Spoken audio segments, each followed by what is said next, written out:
Ya Habibi ya Muhammad. Assalamualaikum warahmatullahi wabarakatuh. Perkenalkan, nama saya Syifa Unabila, NIM 41190055. Di sini saya sebagai kelompok 3 Sirah Nabawiyah akan menyampaikan tentang sejarah masa kecil Nabi Muhammad sampai ia remaja. Nabi Muhammad saat masih kecil. Nabi Muhammad adalah yatim piatu sejak kecil. Beliau ditinggal wafat ayahnya Sayyidina Abdullah ketika masih di dalam kandungan. Sang ayahanda jatuh sakit dan kemudian wafat dalam perjalanan balik ke Mekah. Setelah sebulan berdagang di Syam, dia kemudian dimakamkan di Madinah. Sementara sang ibunda Sayyidina Aminah wafat ketika Nabi Muhammad berusia 6 tahun.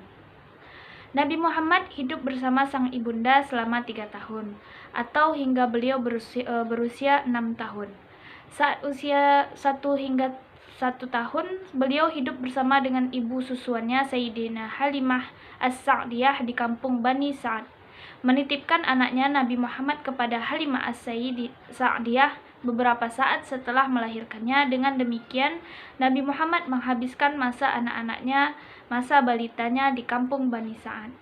2 tahun Muhammad tinggal di Sahara, disusukan oleh Halimah dan diasuh oleh Saimah putrinya. Terjadi peristiwa kenabian ketika usia Muhammad 2 tahun lebih sedikit. Ketika itu Muhammad sedang bermain bersama saudara dan teman-teman sebayanya. Lepas dari pengawasan keluarganya, datang 2 orang berbaju putih, yang keduanya adalah malaikat. Lalu diambil oleh 2 orang laki-laki berbaju putih itu. Ia dibaringkan, perutnya dibelah sambil diguncang-guncang dan dibalikkan dengan maksud untuk membersihkan Nabi dari kotoran-kotoran jahat seperti sifat dengki, iri, sombong, dan sifat buruk lainnya. Setelah ada Nabi, kehidupan Halimah dan keluarganya menjadi lebih sejahtera, karena hewan ternaknya menjadi gemuk-gemuk dan beranak banyak. Pada usia 6 tahun, Nabi Muhammad kembali hidup dan tinggal bersama sang ibunda. Namun tidak berselang lama, beliau ditinggal wafat sang ibunda. Nabi kemudian diasuh oleh kakeknya Abdul Muthalib. Tidak lama kemudian, kakeknya wafat dan Nabi diasuh oleh pamannya, Abu Thalib, pada saat usia 8 tahun. Nabi Muhammad mulai bekerja mengembala kambing milik orang kaya Mekah, dan beliau menjadi pengembala kurang lebih selama 4. Pada saat Nabi beranjak remaja, usia 12 tahun, beliau diajak Abu Thalib untuk ikut dalam kafilah dagang ke Syam. Sejak saat ini, beliau semakin menekuni dunia perdagangan. Hingga suatu ketika, seorang saudagar kaya Mekah, Sayyidina Khadijah, membuka lowongan kerja bagi siapa saja yang menjajakan barang dagangannya. Abu Thalib mendengar hal itu dan kemudian menawarkan kepada Nabi untuk bekerja di sana. Beliau menerima tawaran tersebut. Tugas pertama Nabi Muhammad adalah berniaga ke negeri Syam.